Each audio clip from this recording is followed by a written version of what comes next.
kesal dan marah. Itu semua karena dipicu oleh suatu kenyataan bahwa KKN, korupsi, kolusi, nepotisme, yang kita perjuangkan pada reformasi 1998 itu tidak ditunaikan secara sungguh-sungguh.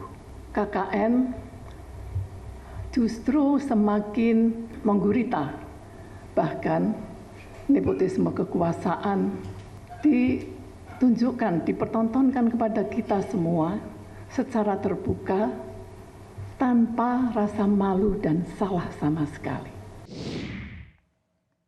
Nepotisme yang dipertunjukkan tanpa rasa malu sama sekali.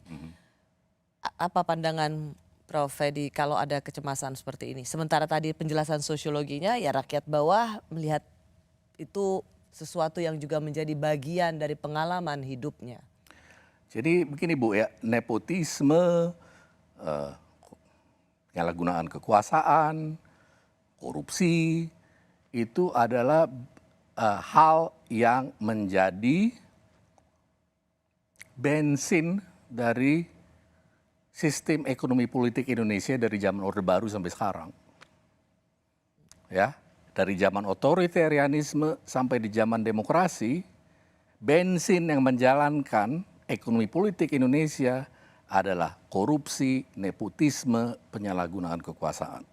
Jadi kalau misalnya orang kemudian mengatakan apa yang terjadi sekarang itu adalah neo-Orba, Prof.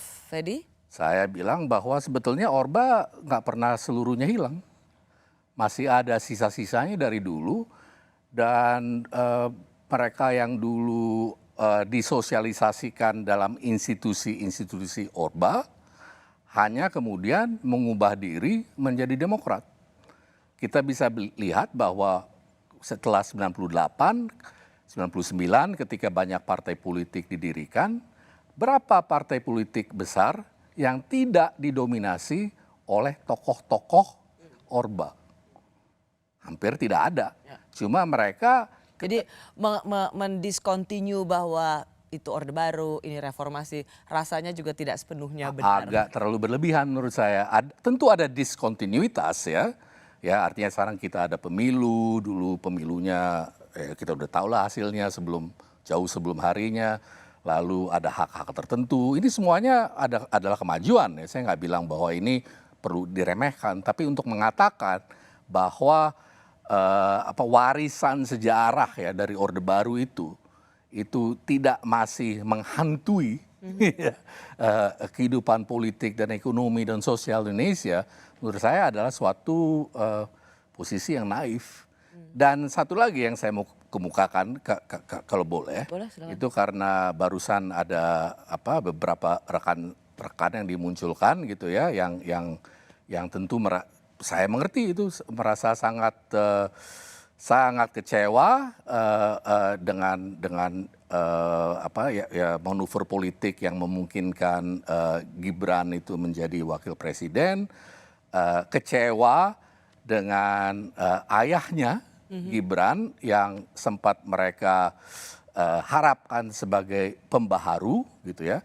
Yang saya mau katakan adalah kalau menurut saya sih dari dulu harapan tersebut terlalu berlebih-lebihan.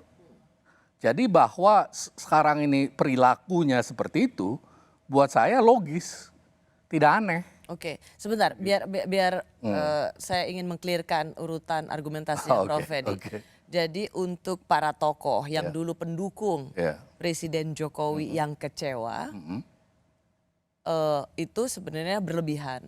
Karena sebenarnya apa yang dilakukan Presiden Jokowi dari sejak awal didukung oleh para pendukungnya dan apa yang dilakukannya hingga saat ini itu adalah sesuatu yang logis. Kalau mau jelasnya begini, terlalu banyak itu mengharapkan Pak Jokowi itu karena dia tidak berasal dari lingkungan yang disebut oligarki Orde Baru gitu ya. Jokowi adalah kita, Jokowi adalah rakyat. Orang sederhana segala macam, menaruh harapan yang berlebihan, yang tidak sesuai dengan realitas ekonomi politik Indonesia. Yaitu realitas yang tidak memungkinkan seorang dalam beberapa tahun muncul dari politik lokal ke pusat politik nasional tanpa didukung oleh kekuatan-kekuatan atau faksi-faksi dari kekuatan oligarkis itu sendiri. Jadi untuk mengharapkan bahwa dia itu mengubah semuanya karena dia punya visi atau apa yang berbeda, menurut saya itu ya maaf aja ya agak naif gitu loh. Karena dia itu waktu menjadi tokoh nasional tidak punya kendaraan sendiri, harus punya sumber dana dari tempat-tempat tertentu, tidak punya infrastruktur politik, itu harus dibangun untuknya oleh aliansi-aliansi tertentu sampai ke tingkat bawah, dan tentunya dia harus kemudian memperhitungkan kepentingan dari semua golongan-golongan tersebut kan. Jadi lambat laun. Tetapi ini catur politiknya Presiden Jokowi seperti ini, itu untuk kepentingan politik di luar dirinya, atau kalau untuk kepentingan politik di luar dirinya, atau untuk sebenarnya visi seorang Presiden Jokowi untuk melanjutkan pembangunan. Dia tidak ingin ada berhenti seluruh pembangunan infrastruktur atau semua kebaikan yang dibikin di Republik ini. Itu ada dua, yang mana? Ya menurut saya sih di dalam kenyataan ekonomi politik Indonesia ya, untuk berusaha untuk memisahkan ya, kebijakan publik yang didorong oleh orang-orang di pucuk pimpinan ya, dari kepentingan pribadi atau kelompoknya adalah tidak realistis. Karena Anda sebut proyek-proyek infrastruktur dan sebagainya. Siapa yang dapat proyeknya? Kelompok-kelompok mana yang dapat proyeknya? Siapa yang diuntungkan? Siapa yang dirugikan? Ini kan semua masalah sebetulnya ekonomi politik yang berada di bawah permukaan hal-hal yang kita lihat. Yang kita lihat adalah pidato-pidato cantik.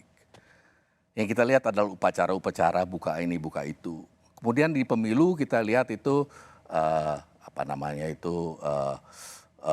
ya kadang-kadang kita lihat debat publik, guyon-guyonan yang nggak lucu dari semua politisi-politisi itu gitu, yang menurut saya makin lama makin genit. Tapi di balik itu adalah kompetisi untuk mendekatkan diri dan kelompok terhadap penguasaan pada institusi dan sumber daya publik yang kemudian bisa berguna buat akumulasi privat. Itu adalah logika ekonomi politik Indonesia paling dasar dari Orde Baru sampai sekarang. Dan itu dilakukan oleh semua. Jadi tanpa kecuali. Dan kalau ada yang terkaget-kaget, itu tidak belajar dari sejarah. Menko Polhukam Mahfud MD mengaku menerima sejumlah laporan mulai dari penurunan dan pemasangan baliho paslon tertentu hingga dugaan intimidasi oleh aparat.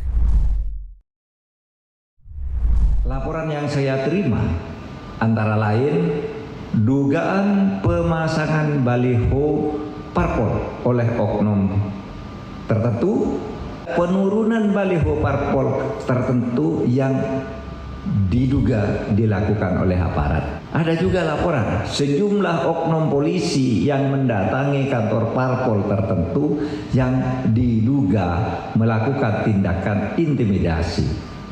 Aktivis dan masyarakat sipil juga melaporkan terjadinya intimidasi yang diduga dilakukan oleh aparat terhadap aktivis kebebasan untuk berekspresi. Kejadian itu semua dilaporkan terjadi di Jakarta, Bali, Jawa Timur, Jawa Tengah, dan Sumatera Utara, dan mungkin juga ada di daerah lain. Saya masih bersama Profesor Kajian Asia dari Asia Institute University of Melbourne yang juga penulis buku berjudul Melokalisasi Kekuasaan di Indonesia Pasca Otoriter, Perspektif Asia Tenggara, Profesor Fedi Hadis. Prof, tadi soal laporan-laporan intimidasi, potensi kecurangan dalam kontestasi itu diucapkan oleh Menko Polhukam Mahfud MD yang juga memang sebenarnya calon wakil presiden. Di dalam, ya masih dalam kabinet. Iya, tapi kemudian juga ada calon presiden dalam kabinet, Menteri Pertahanan. Masih juga ada juga dari PKB yaitu cawapresnya Caimin. Dengan saling curiga, saling memantau, bisa kerja nggak pemerintahan ini dan kabinet ini dalam, kalau kita bicara hari ini hari Kamis tanggal 16 November, 98 hari kalau tidak salah menuju pemilu. Semakin sulit sih menurut saya, apalagi ini kan menteri-menteri yang dari partai-partai yang menyeberang itu kena kasus, ya mungkin aja memang sepantasnya kena kasus, tapi bahwa timingnya sekarang itu juga sebetulnya kan sedikit menimbulkan pertanyaan gitu. Kok baru sekarang? Kok baru sekarang? Lalu ada ancaman bahwa PDIP itu akan menarik menteri-menterinya, dan ya tentunya kita juga sudah mengalami reshuffle kabinet lagi. Itu semuanya adalah bagian dari persoalan menjalankan suatu kabinet di dalam suatu musim kontestasi politik yang sudah semakin panas lah gitu, atau menuju ke semakin panas. Sorry, saya potong. Ini sekali lagi yang membedakan 2014 Presiden SBY yang berkontestasi Pak Jokowi dan Pak Prabowo waktu itu dua-duanya tuh di luar. Bahkan PDIP waktu itu oposisi. Pak Jokowi waktu itu menjadi gubernur DKI Jakarta. Jadi serunya beda. Kalau ini serunya juga beda karena justru di kabinet itu sendiri. Tapi ini Bu ya, yang kalau saya ngelihatnya dari sisi yang agak lain lagi Bu gitu. Dalam arti ini kan orang-orang yang selama 5 tahun bekerja dalam satu kabinet yang sama, mendukung satu pemerintahan yang sama. Kok tiba-tiba mereka bisa saling bertentangan? Kan mereka notabene di bawah satu kabinet, satu pemerintahan, bekerja di bawah satu visi misi yang sama gitu kan. Sekarang tiba-tiba visi misinya segala beda-beda gitu kan. Itu menunjukkan apa?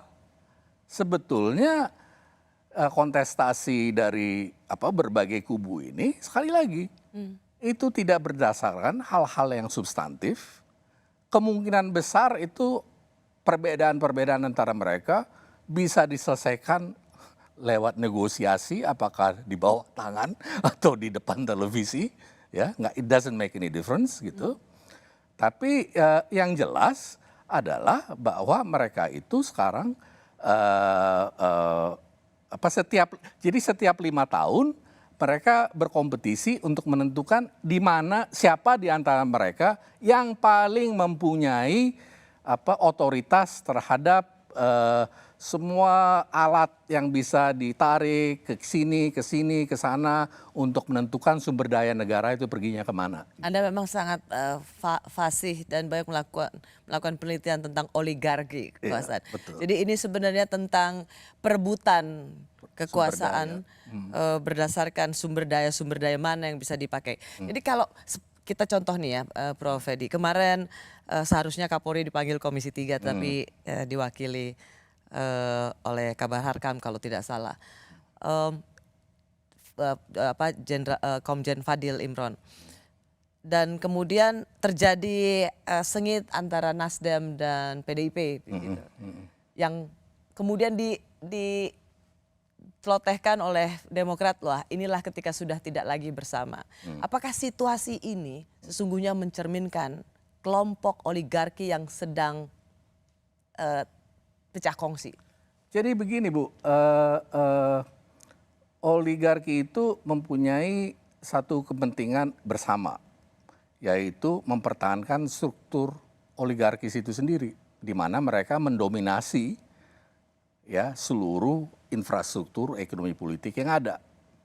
Tapi mereka juga punya perbedaan kepentingan di antara mereka sendiri, yaitu siapa yang paling mempunyai kekuasaan terhadap alat-alat peralatan tersebut gitu. Nah, di setiap sekian tahun mereka bertengkar untuk menentukan siapa yang paling mempunyai hak untuk tarik alat yang ini atau apalah, bikin pola-pola kebijaksanaan yang menguntungkan kelompok yang paling dekat dengan mereka. Oke. Tetapi secara fundamental sebetulnya ya, perbedaannya itu tidak berdasarkan suatu perbedaan yang ideologis, program kerja, kebijaksanaan, sehingga sebetulnya sulit sekali membedakan. Misalnya begini, saya mau tanya gitu loh, Ibu Rosi gitu, bisa nggak membedakan kebijaksanaan antara 1, 2, dan 3 itu di bidang melindungi lingkungan hidup Indonesia? Ada nggak perbedaan di antara mereka? Nggak kelihatan apapun sih. Padahal pemeliharaan biodiversitas, melindungi rakyat dari efek-efek dari perubahan iklim dan sebagainya, penghancuran lingkungan lewat proyek-proyek pertambangan dan sebagainya, itu adalah sesuatu yang sangat penting dan mempengaruhi kehidupan rakyat banyak dan menghasilkan banyak uang buat segelintir orang gitu loh. Apa perbedaan dari 3 orang itu di dalam bidang perdebatan tersebut? Ketika sesungguhnya tidak ada perbedaan ideologis yang secara nyata, tidak ada kesamaan program kerja dan agenda yang diperjuangkan, lalu kemudian muncul kecurigaan tetap bahwa aparat negara ini hanya melayani kepentingan pribadi. Saya mau ajak Prof. Edi dulu untuk mendengarkan apa yang dikatakan Ketum Nasdem Surya Paloh. Okay. Maka hari-hari ini kita melihat betapa banyaknya upaya membawa negara dan aparaturnya melayani kepentingan pribadi dan golongan. Saat ini kita berada di ujung tanduk kerusakan yang paling mencemaskan sepanjang kehidupan berbangsa dan bernegara. Kita berharap semua pemimpin nasional dan rakyat tidak kehilangan kontrol. Saya mau tanya sekali lagi Prof. Edi, munculnya kecemasan-kecemasan tentang aparatur negara yang hanya melayani kepentingan pribadi ini sesungguhnya menandakan apa? Atau ini sebuah kecemasan yang karena tahu bahwa yang berkuasa saat ini, aka Presiden Jokowi, sedang tidak bersama kami lagi. Bagaimana menjelaskan fenomena cemasnya kontestan di luar Prabowo Gibran bahwa aparatur negara memang melayani kepentingan pribadi? Ini orang seperti Surya Paloh ini kan udah cukup berumur gitu ya. Ingat di Orde Baru kan, di mana ketika aparat negara itu memang bekerja buat siapa yang mau dimenangkan oleh yang sedang berkuasa, gitu kan. Jadi sangat wajar buat saya, buat seorang Surya Paloh untuk pernah di Golkar, sekarang mendirikan partai Nasdem ya, untuk berpikir bahwa hal ini bisa terjadi lagi gitu ya. Dan tapi pertanyaan saya adalah, kalau dia bilang bahwa sekarang kita ini ada di ujung tanduk apa dan sebagainya gitu, selama ini bertahun di pemerintahan ngapain? Ini kan orang-orang ini semuanya baru kemarin sore kerja sama-sama kok. Oke. Karena udah pecah kongsi ya. Jadi Prof, kalau misalnya ada kecemasan bahwa memang aparatur negara jangan dipakai untuk memenangkan paslon tertentu. Itu kecemasan yang nggak boleh hanya karena sekarang udah nggak bareng sama siapa ya. Itu harusnya kecemasan kita semua bahwa aparatur negara harus netral dan berdiri untuk semua golongan. Betul, tetapi juga pertanyaannya adalah, kita punya tradisi bahwa itu tidak terjadi. Jadi semua orang concern. Dan wajar concern itu. Kita tuh punya tradisi itu tidak pernah terjadi. Iya, betul. Ya. Jangan sampai itu yang harus diserukan bersama-sama tanpa ada kepentingan bahwa karena karena kita takut kalah gitu kan. Iya. Karena kita pasti menang, maka kita tidak menyerukan Mestinya begitu. Mestinya begitu. Tapi nggak begitu. Seperti apa 2024 dari kacamata Prof. Fedi? 2019 ada cebong kampret. 2024 apalagi istilahnya? Masih bersama saya Profesor Fedi Hadis, Direktur Asia Institute University of Melbourne. Prof. Fedi, kalau dulu di 2019 itu pembelahannya luar biasa. Tapi kita juga ingat bahwa itu adalah residu dari Pilkada DKI Jakarta. Kemudian berkembang dilanjutkan di 2019. Prof. Fedi melihat 2024 bertanding untuk bersanding itu menjadi sebuah kenyataan karena Presiden Jokowi akan merekatkan semua, atau akan ada juga pembelahan yang cukup serius? Saya pikir pembelahan pasti ada sebagai bagian dari kontestasi ini karena setiap kontestan itu berkepentingan untuk menang dan untuk membedakan dirinya dari yang satunya lagi, ya kan? Caranya dengan dengan mengeluarkan isu-isu tertentu kan, bahwa si A itu begitu, atau si B itu begitu, atau si C itu begitu. Dan itu kan dengan yang saya bilang tadi, cyber army dan lain sebagainya, mobilisasi massa lewat politik uang dan sebagainya. Menurut saya itu kemungkinan yang cukup besar itu tetap. Oke, tapi 2019 kan itu kan cebong kampret itu pemisahnya jelas, nasionalis sama khilafah, politik identitas. Apakah Profesor akan melihat politik identitas akan terjadi lagi? Mungkin tidak, tapi ada pembelahan dengan isu apa kira-kira? Menurut saya ya, isunya itu bisa macam-macam, tetapi bukan berarti bahwa politik identitas itu hilang sama sekali. Menurut saya yang kemungkinan terjadi adalah bahwa setiap pasangan itu berusaha masing-masing untuk memanipulasi sentimen masyarakat berdasarkan memanipulasi ya? Iya, menurut saya sih 2019 itu di mana tetangga dan keluarga itu saling berantem gitu ya. Itu adalah sedikit banyak ya hasil dari rekayasa politik. Gitu ya. Kita melihat bahwa hasil dari rekayasa politik adalah setelah pemilu pendukung Jokowi dan Prabowo berantem sampai berapa orang itu mati. Nggak lama kemudian ya masuk kabinet. Itu kan berarti bahwa sekali lagi tidak ada perbedaan yang terlalu prinsipil sehingga sebetulnya rakyat perlu merasa bahwa mereka saling berhadapan satu sama lain gitu loh. Padahal sebenarnya di elit itu sebentar lagi juga bisa diselesaikan dengan cepat. Iya betul. Nah kalau itu terjadi pemilahan-pemilahan karena ada mobilisasi politik berdasarkan uang, cyber army dan lain sebagainya, ya yang jadi korban ya rakyat. Dan persoalannya adalah kelompok civil society yang reformis yang tadi kita sebut itu tidak punya infrastruktur untuk melawan atau memitigasi gitu ya kecenderungan seperti ini.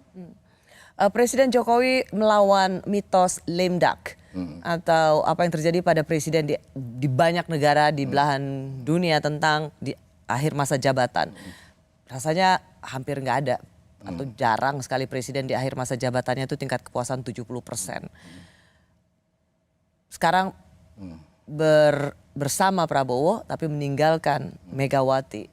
Apakah ini akan menjadi sebuah politik yang memanas atau justru ini sebuah yang bisa disebut dengan calon atau upaya untuk rekonsiliasi nasional? Besar-besaran. Jadi gini, dia menjadi lame duck kalau Prabowo Gibran kalah. Kalau Prabowo Gibran menang, ya lame duck tapi nggak lame duck banget lah gitu ya. Karena ya anaknya ada di situ dan Prabowo mengatakan dia akan menjalankan semua kebijaksanaan Jokowi dan sebagian yang cukup besar dari pasukan ya yang telah dibentuk untuk mendukung Jokowi sudah dikerahkan untuk mendukung Prabowo. Jadi dia tidak se-lame duck dalam skenario itu dia tidak se-lame duck yang mungkin kita perkirakan.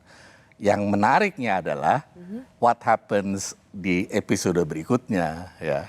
Apa itu? Yaitu apakah kalau ini ya, kalau skenarionya Prabowo Gibran menang, apakah Prabowo mau rela bahwa pemerintahan dia itu dikendalikan dari belakang oleh seorang Jokowi lewat anaknya. Toh dia punya kepentingan dia sendiri, dia punya backingan sendiri, belum lagi dia mempunyai egonya sendiri. Jadi yang saya mau bilang adalah taruhlah skenario itu menurut saya menarik gitu ya. Dalam arti bahwa ini menarik Prof Edi karena gini, berarti kan orang juga melihat bahwa apa yang dilakukan Presiden Jokowi terlepas dengan banyak dicibir soal membiarkan anaknya jadi calon wakil presiden, tapi bagi pendukung Jokowi melihat bahwa Presiden Jokowi ini sedang mewakafkan anaknya demi bangsa dan negara untuk melanjutkan program-program pembangunan yang sudah diawali oleh Presiden Jokowi. Karena itu pilihan yang paling ideal bagi pendukung Jokowi yang melihat bahwa ini harus diteruskan itu ada pada Pak Prabowo dan Gibran. Tetapi Anda melihat bahwa belum tentu keberlanjutan ini ada di pasangan ini.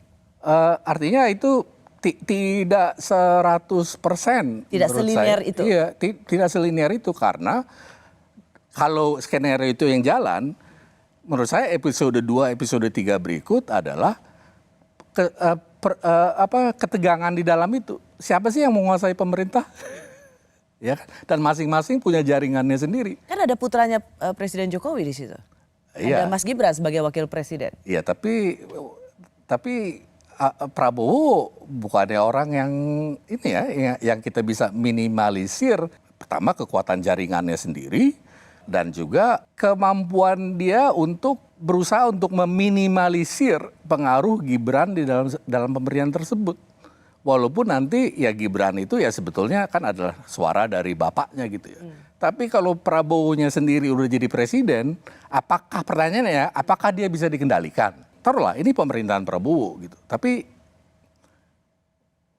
jangka panjangnya saya kira adalah ya ini kan wakil presiden. Nah setelah wakil presiden jadi apa? 5 tahun berikutnya. Ya kan?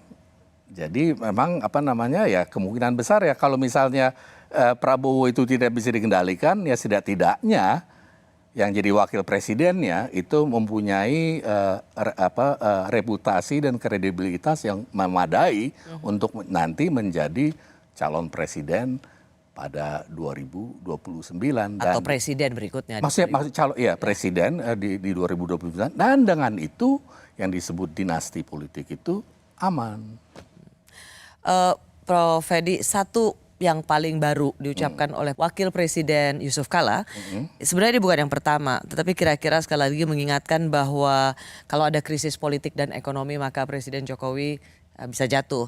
Sebenarnya ini sebuah pernyataan yang untuk mengingatkan dan ada prakondisi kalau krisis politik dan ekonomi terjadi maka Presiden Jokowi akan jatuh. Menurut Anda ini sebuah alarm yang real atau sesuatu yang jangan disamakan dengan apa yang terjadi tahun 98? Menurut saya itu agak berlebihan. Saya tidak bisa membayangkan suatu krisis ekonomi politik dan sosial yang bisa dengan begitu cepat menjatuhkan popularitas dia dari 75% kepada 30% misalnya gitu ya. Jadi saya kira itu agak berlebihan untuk memperkirakan bahwa akan terjadi pergantian kekuasaan bukan lewat mekanisme-mekanisme yang sudah bahwa ada masalah dalam politik kita menjelang pencapresan ini itu iya, tapi kemudian akan ada satu krisis politik ekonomi seperti misalnya 98 rasanya jauh dari sejauh ini saya nggak lihat ada tanda-tandanya sih. Baik. Terima kasih. Oke. Prof. Fedi, terima kasih. Ya. Lain kali Sama. kalau berkunjung lagi ke Jakarta, Oke. mampir lagi di Rossi. Oke, mudah-mudahan memuaskan dan maaf kalau saya memang harus buru-buru pergi karena ada rapat lagi. Terima kasih, Prof. Fedi. Ya, mari. Saya Rosyada Silalahi, terima kasih sudah menyaksikan program Rossi. Kita jumpa lagi Kamis depan, tetaplah di Kompas TV, independen terpercaya.